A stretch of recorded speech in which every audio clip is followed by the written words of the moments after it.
line, go ahead. Speaking with a call coming in. Tonight, is something going wrong with our mental health services? We're not mental health trained, but ultimately we've sworn an oath to protect people. The families who say they've been let down. The woman that killed my mum had a long history of mental illness. She'd previously killed her own mother. That's one of the hardest things I have to live with, is the fact that it's my dad that killed my son. And a system under fire. We can't just sweep mental health under the carpet. We've done that for centuries, and we now need to bring it out into the open. Good evening and welcome to the Tonight programme. A number of murders and serious incidents have hit the headlines recently, all with one thing in common: the people involved have been suffering from mental illness. But is the real story a mental health service that seems to be overwhelmed and is struggling to give seriously ill people the help they need? As Mamir investigates.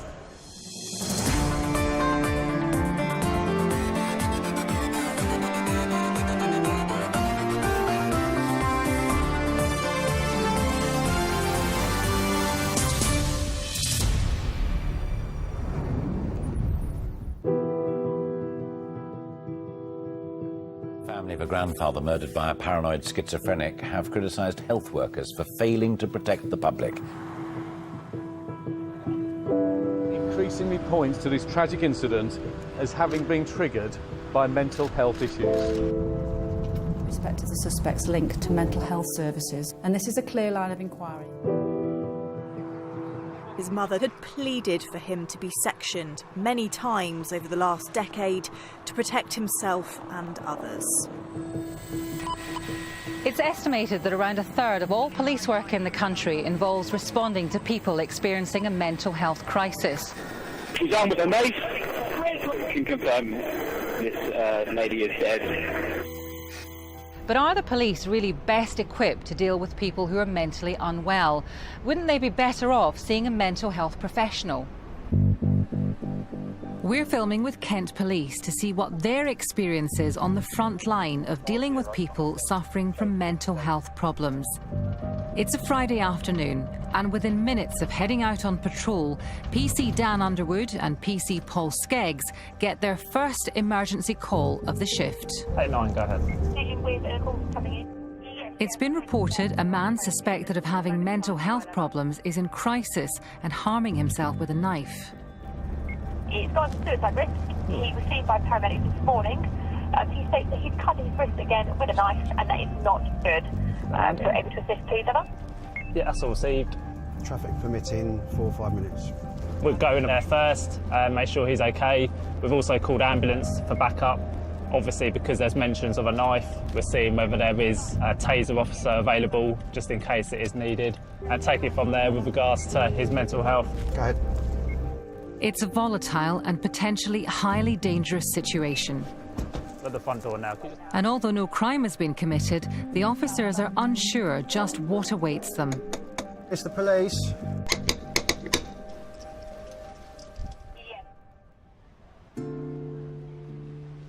Mental health problems affect many people in society, and not just patients, but their families as well.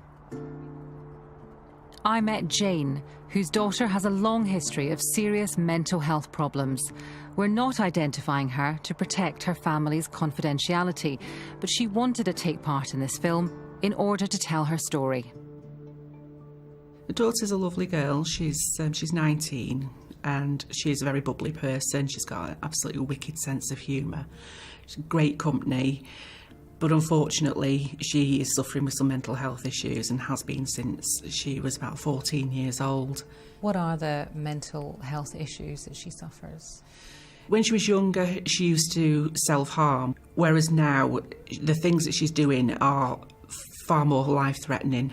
There was a recent incident where things very much came to a head. Just tell us what happened. I had a phone call from one of her friends saying she was in the town centre and she was threatening to take her life.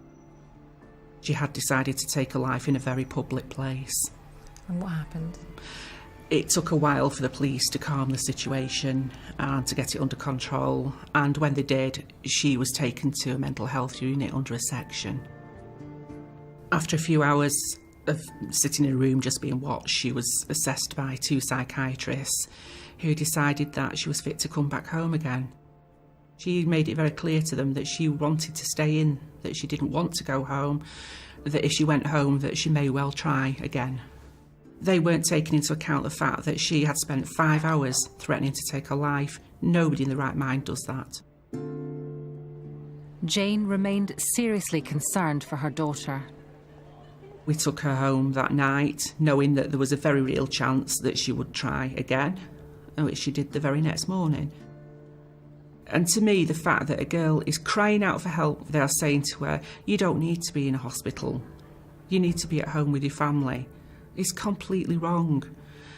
I felt so despondent, I felt so let down, I was really, really angry with them, and they just didn't take into account how I felt at all. Most people, thankfully, have no idea what it's like to have a child who is suicidal. What is it like? It's a constant worry. I get so scared every time I walk through the front door that what I'm going to find. Am I going to find that she has committed suicide or that she's hurt herself so badly? I get scared every time I get a phone call in case she's done something to hurt herself or even worse. We hear many, many stories of people whose lives have been ruined as a result of not being able to get the right kind of help at the right time for their mental health. And at the moment, the services are not equipped to be able to do that on a systematic basis. It certainly exists in some parts of the country, but our understanding is that at the moment that is far too patchy. So it depends on where you live and what your experiences are. Many indications show that mental health services in Britain are now under severe pressure. The number of people seeking help is increasing. The number of people on antidepressants is at an all-time high. The number of suicides in men is up. And the number of patients deemed to be a threat either to themselves or the public is rising too. And because of this, the pressure on police to deal with people who have mental health problems is at an all-time high. Is there somewhere comfortable we can go and have a sit down, mate? PC's Dan Underwood and Paul Skeggs have now made contact with the man who was harming himself with a knife and are trying to get him some help. OK, we've arrived to a gentleman who's been in contact with the police several times over the last 48 hours. The gentleman has cuts to his right arm, he has a cut on his forehead as well. I've seized the knife, which he thankfully left upstairs, and then we'll talk to the relevant agencies about welfare and how we go forward from here. But when other agencies are not responding, things can go terribly wrong. In October 2011, in Bexley Heath, South London, the police received a 999 call from a man who had just witnessed a serious assault on a woman at a bus stop. Police emergency. Bexley Heath, in the Broadway, I've just witnessed a lady try to stab another lady with a knife. Bexley Heath in the Broadway? Cut her hand, but the other lady's run off. You need to get someone here. And I just can't believe what I just seen.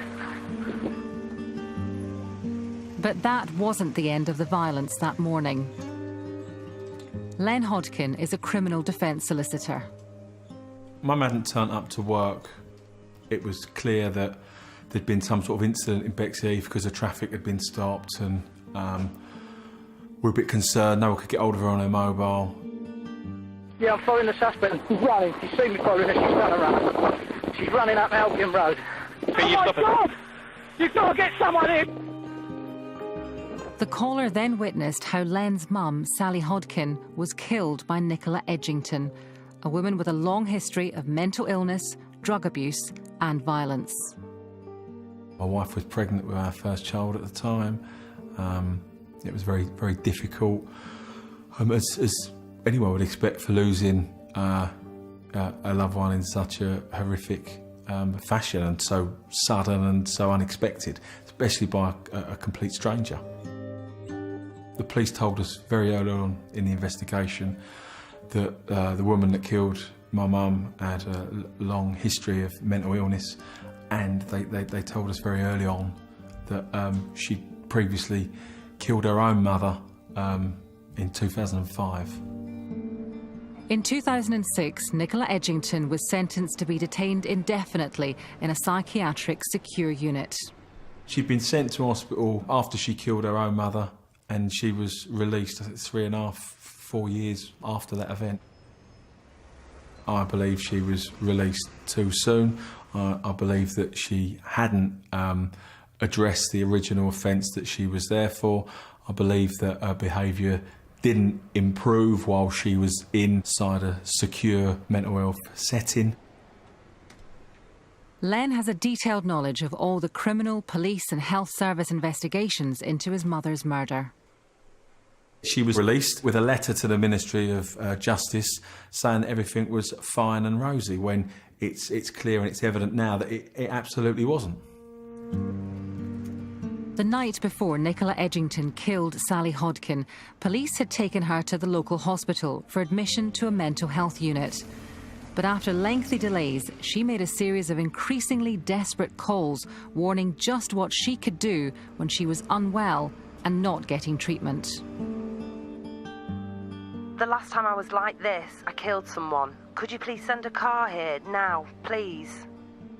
Do you want me to hurt somebody here?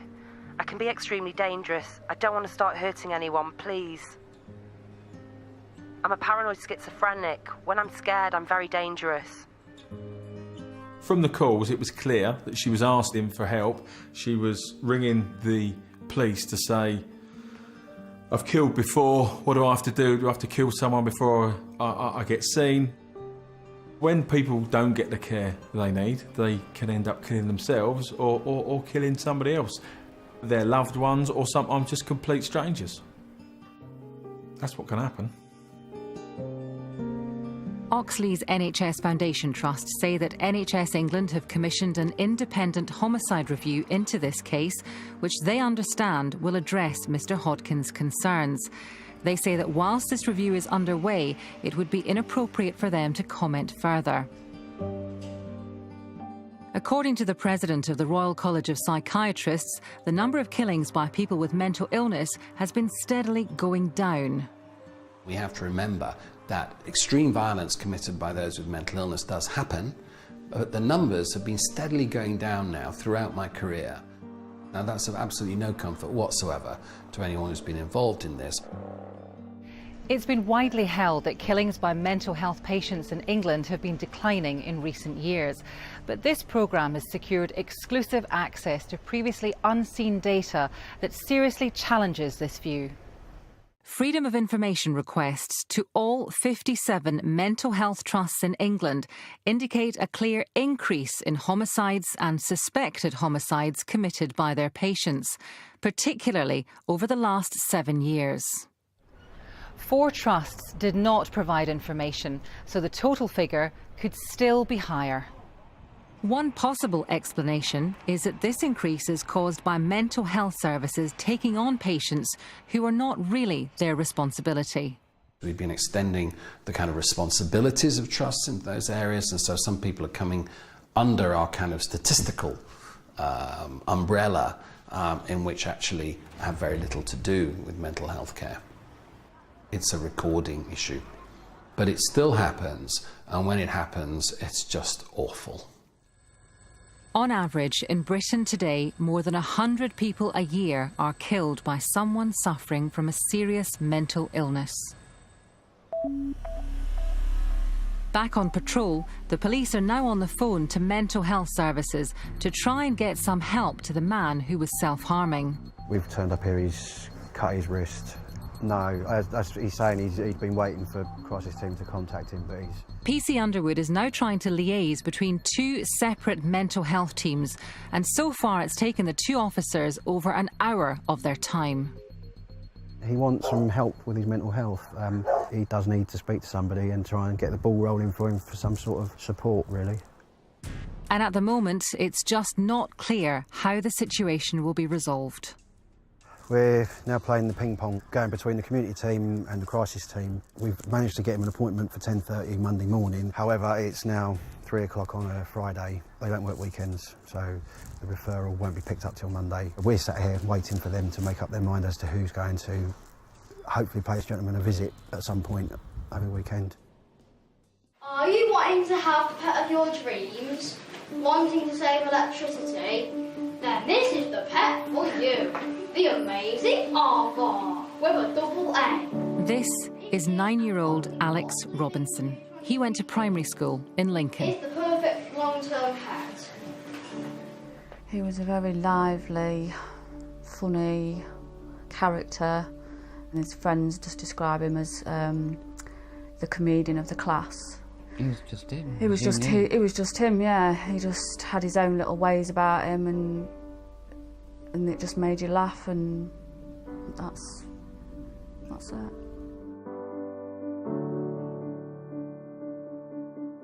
Alex Robinson's granddad, Stuart Green, had a long history of mental health problems and had been admitted to hospital numerous times. Previously, he'd always been treated and had got better. But in the summer of 2014, his family noticed a distinct change in him, for the worse. He was fine for 2 years. And then in the summer of 2014, for some reason his medication changed. So from then on he started to go downhill, but he just wasn't right.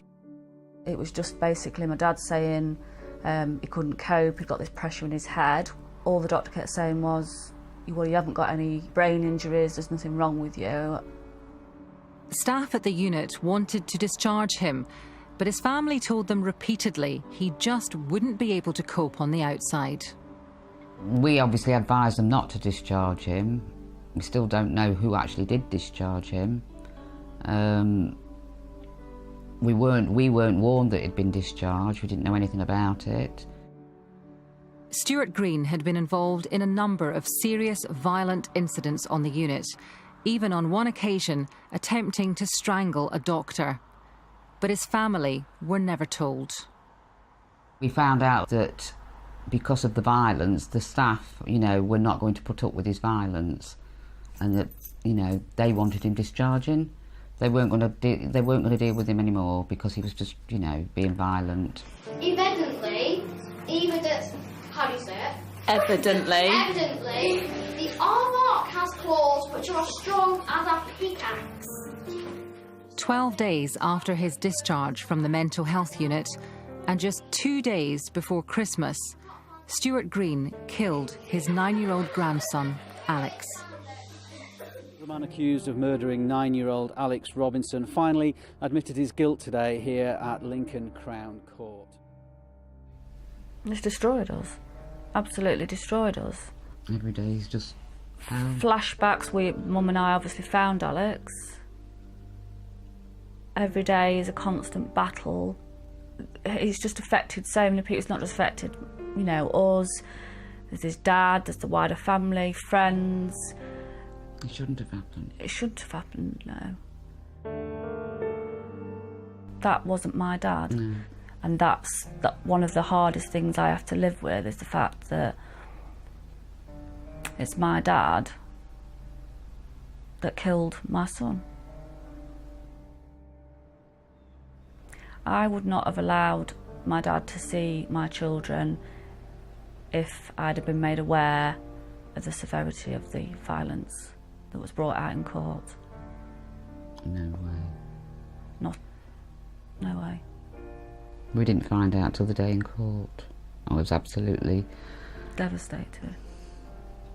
Because then we realised that if we had been told, Alex would still be alive. They don't seem to think about the consequences of what might happen. They think about on this occasion, I think they thought about what was best for them, not what would be best for the patient or his family. When you're talking about it and you then think, Alex could still be alive.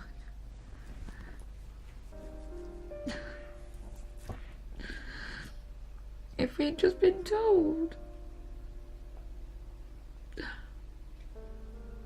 I don't believe they listen to the families of people who are mentally ill enough.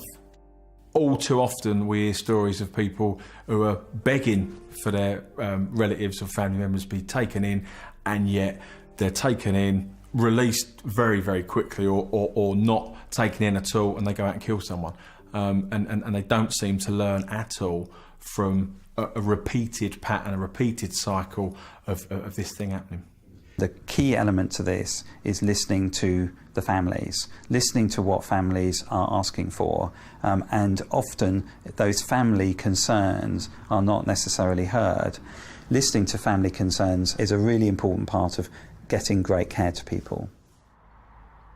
Lincolnshire Partnership NHS Foundation Trust say they have been working closely with the Green family to understand their concerns and are cooperating fully with an ongoing serious case review into this tragic case. They say they cannot comment until this is complete, but are working with staff, patients and families to improve their services. Back on patrol and 2.5 hours after the call first came through, PC's Dan Underwood and Paul Skeggs have managed to get specialist mental health help for the man who tried to hurt himself. But for them, it's an all too familiar job. That is a daily occurrence. Trying to liaise with other mental health teams is, again, very typical for this area. It's a massive demand on us. Obviously, there's other stuff that we can be doing in that meantime. We're not mental health trained, but ultimately we've sworn an oath to protect people, so if people are in danger, then that's our duty to go and do that. So what needs to happen to really improve mental health services in Britain today? There isn't enough funding inside mental health services to deliver the service at the moment. There is now a commitment to deliver additional £1 billion over the next 5 years. We can't just sweep mental health under the carpet. We've done that for centuries, and we now need to bring it out into the open. In response to the issues raised in this programme, Health Secretary Jeremy Hunt said, "We have made good progress to stop people in crisis being taken to police cells, but we know more needs to be done to ensure the right care is available at the right time and place." He said the government is increasing spending on mental health services to record levels.